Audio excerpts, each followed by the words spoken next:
I mean, it's not the worst photograph in the world. Okay, if this box right here is everybody in the world practicing landscape photography. On the right hand side here, we've got a small section of pros. In the middle, we've got a slightly bigger section. Let's go here, the advanced photographers. And this huge section on the left, which probably isn't even big enough on this scientific drawing, is what I would consider to be the casual snappers slash beginners. How'd you spell beginners?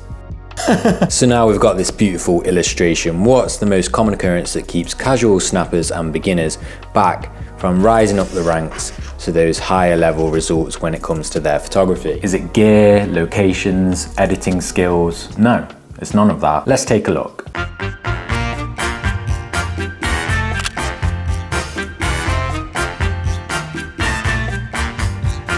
Do you see where I went wrong there? Still a bit unsure? All right, let's rewind that and do it a better way.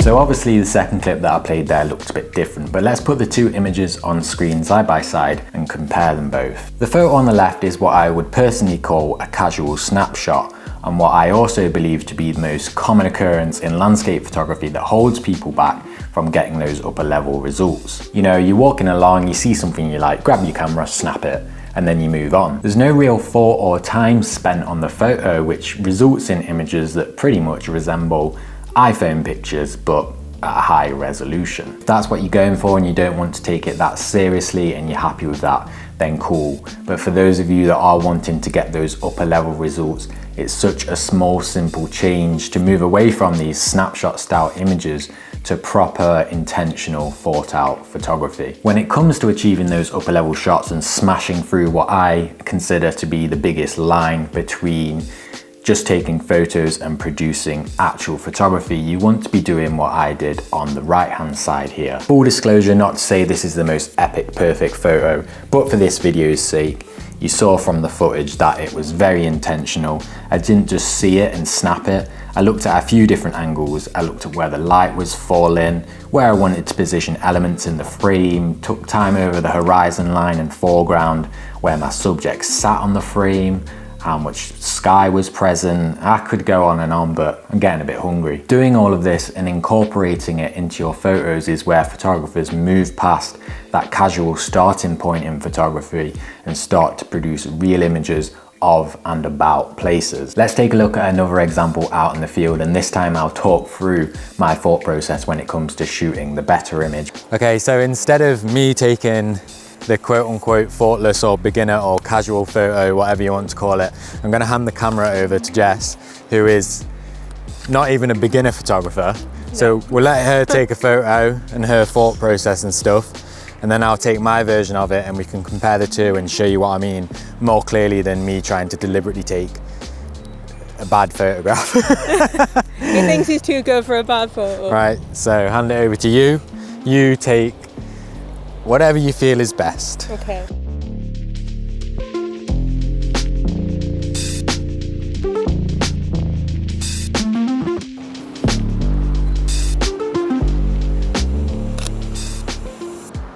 Happy? Perfect shot. Okay, I mean, it's not the worst photograph in the world. Obviously this is to the extreme because someone who's been shooting for a little while might not do these same things as someone that doesn't really use a camera, but it's going to put things into perspective, so I'm going to take my version. The very first thing I noticed when I looked out at the view is that there was a person sat on the beach just out of frame down here, so I knew I wanted to include them in the shot. And looking back at Jess's shot, you can actually slightly see them behind the reeds there, but her position of the camera and the angle was hiding them. So I took a couple of steps forward to bring them into the frame, then start using the viewfinder to compose the other parts of the image nicely. A few more adjustments to my position and weighing it up in my head, and then I finally take my shot. Okay, I'm happy with that. So when I debrief both photos, no offense to poor Jess over here. Jess said after that she was mainly focused on making sure she got the castle in the middle of the frame and a nice big chunk of sky in the photo, which is common with beginners. You know, as humans we're naturally drawn to skies, and we often think that the most prominent thing in the photograph needs to be in the middle, i.e. in this case the castle. My approach, however, when it came to this photo was that the sky was not really doing anything, it was just a blue sky, so I wanted the foreground to do most of the heavy lifting for me and keep the sky in the top third of the frame.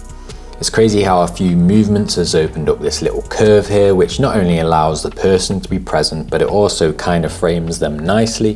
The entire beach is also opened up and we see a lot more of this curve from one end to the other. Now of course we could go in and crop Jess's shot down and make it a lot more visually pleasing, and my image could also do with a bit of cropping to balance it out a bit more as well, but this is more about making sure you get the best raws out of your camera possible and less about the post-production. Alright, hopefully the two examples I've shown in today's video do a good job at outlining how a little bit of thought and just a little bit of time spent in those locations thinking about those photos can take you so far up through those levels when it comes to your landscape photography. And I'm not going to say much else because I don't want to muddy this video down, but I genuinely do believe that this is the biggest line that separates the best results you can possibly get and also genuinely improving as a photographer, and the people that seem to stay in the snapshot phone style photos for a long period of time. So if this is you, don't feel bad about it, just recognize that that's probably where you're at the moment